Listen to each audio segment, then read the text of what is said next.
akan ada nanti tiba orang-orang hebat. Liyasu'u wujuhakum. Orang hebat ini akan ada 3 periode, 3 fase. 1, golongan-golongan hamba Allah yang mempermalukan mereka untuk memberikan kesan kepada dunia, ini nggak sehebat seperti yang kita kira kok.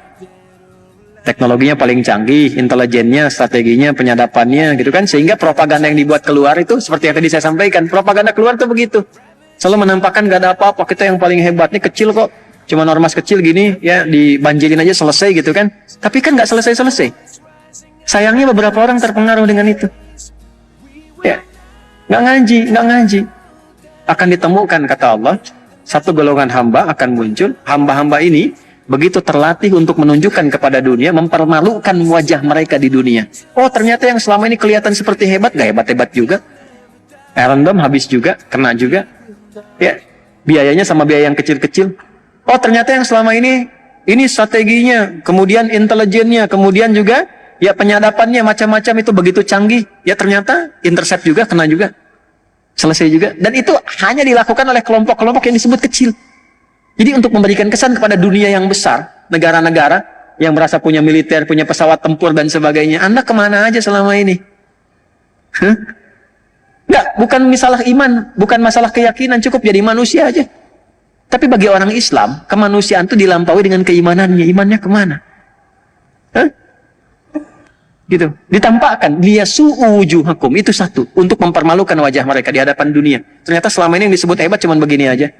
Lantas Anda yang tidak punya, ya, apa yang mereka miliki orang-orang hebat ini, tapi memiliki alat-alat yang Anda klaim canggih, lebih hebat daripada mereka. Ini orang-orang nggak punya landasan pacu untuk pesawat tempur. Pesawat tempurnya nggak punya. Senjata nggak lebih hebat dibandingkan dengan negara-negara yang ada lain sekarang.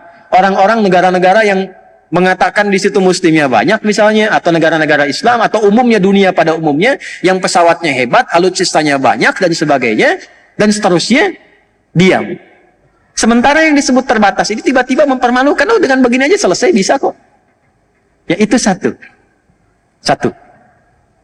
Waliyadkhulul masjidah kama dakhaluhu awwala marrah. Nanti ada golongan kedua.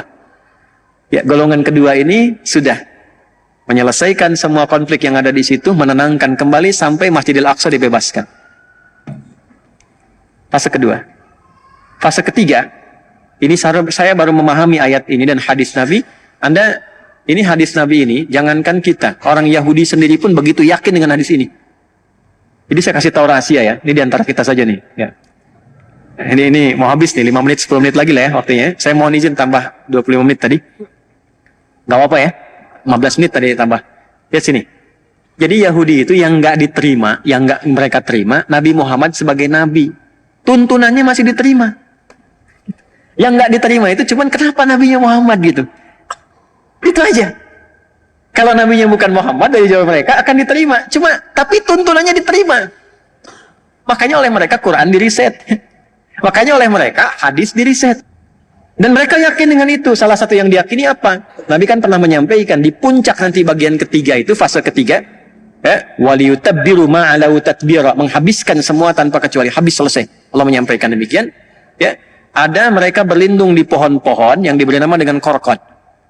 Korkot itu yang mengatakan nanti Yahudi ada di sini, Yahudi ada di sini. Pernah dengar hadisnya? Itu saking yakinnya, dibanyakin ditanam pohon korkot sekarang. Saya pernah ke Amerika, Desember yang lalu saya mampir ke Washington DC. Nanti kalau ada rezeki main ke Amerika ke sana ya, ke DC. Washington masih, lampu merah sana dikit tuh. Itu ada Masjid Indonesia, wakaf.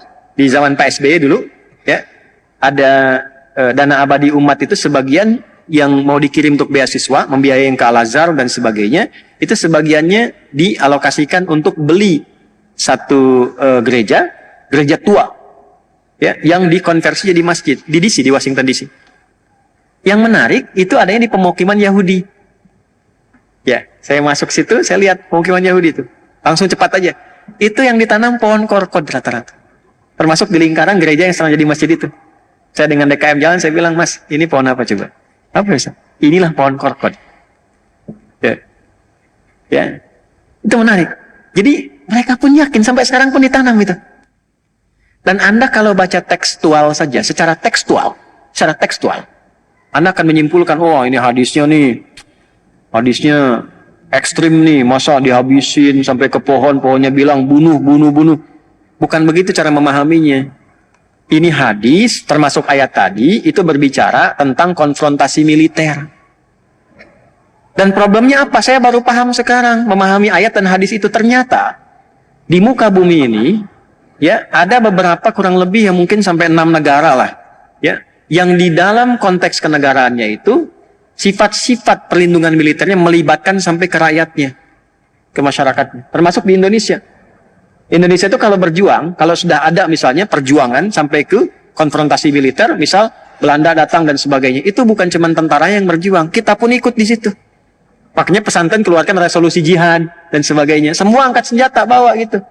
Nah di dunia ini sekarang ada 6, yang paling aktif itu 2, Indonesia dengan IDF. Yang Israel sekarang. Jadi waktu kejadian kemarin itu pembuktian hadisnya. Makanya saya katakan belajar, lihat tuh, lihat. Bukan ingin belajar Hamas, ini bukan.